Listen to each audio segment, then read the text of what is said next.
Welcome to our web exclusive. I'm Mike Montecalvo, along with Eyewitness News analyst Lieutenant General Reginald Centracchio. President Obama in talks with Congress this week, General, getting ready to take action on the crisis in Iraq. How do you think the talks are going to develop? I think they'll be based upon a basic understanding. There'll be no combat troops on the ground. And I think that's a safe supposition to make at this juncture. But I think it'll be heavy in reference to how much air support we should be giving and how much air we should introduce into the insurgency. The other thing has to do with protecting the embassy, and the third leg of that has to do with how much and if we put special forces units in the area. All right, you're talking about no combat troops. The president is saying no foot soldiers at this point, but how would they protect the embassy? Well, the embassy is based upon a perimeter defense, where you have obviously the core of it, and then you have a perimeter and a larger perimeter. And it would be designed to have not only a physical presence of soldiers surrounding the embassy, but also air support should there be any kind of a surge against the embassy. So I think between the actual physical soldiers and air support that would be monitoring that would be the basic security plan for the embassy. Well, on Wednesday, General Martin Dempsey, senior ranking member of the U.S. Armed Forces, says the United States' national security interest is to counter ISIS where they find them. So what does that mean? Well, I think he was referring to, unfortunately, we missed a golden opportunity. When those insurgents were coming out of Syria into Iraq, there were large brigades that could have been eliminated rather easily with air assets.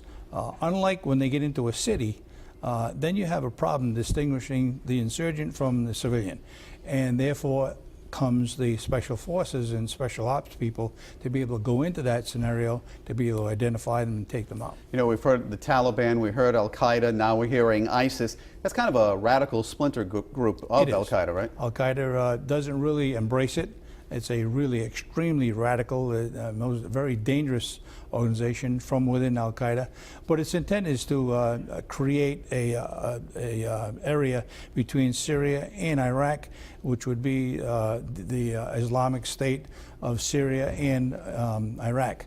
And if that happened, then all of a sudden you'd have a totally Islamic nation between Syria and Iraq, and that would be a huge problem, even for Iran at this juncture. Well, ISIS has killed reportedly 1,700 Shiites. What they're doing, General, and this is what the White House is saying is now a serious problem, is they're mingling within the general population, so it's hard to figure out where they are. Exactly. We'll go back to what I said a little bit earlier.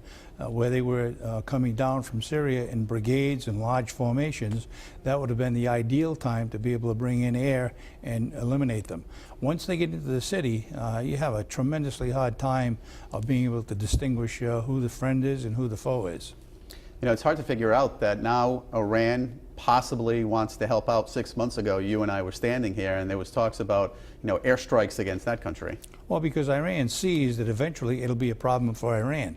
And so they need to contain the movement for this large movement trying to make an Islamic State right adjacent to Iran. So Iran knows at some juncture there's going to be a problem for Iran too. So they're trying to build some kind of an alliance between Iraq and the United States and Iran to be able to confront the insurgency. I'm not sure that's a good idea, because you have to be able to negotiate the nuclear program as well as the Israel issue. Hundreds of thousands of Iraqis have fled. When do we get, or maybe we're there already, but when do we get to the humanitarian crisis?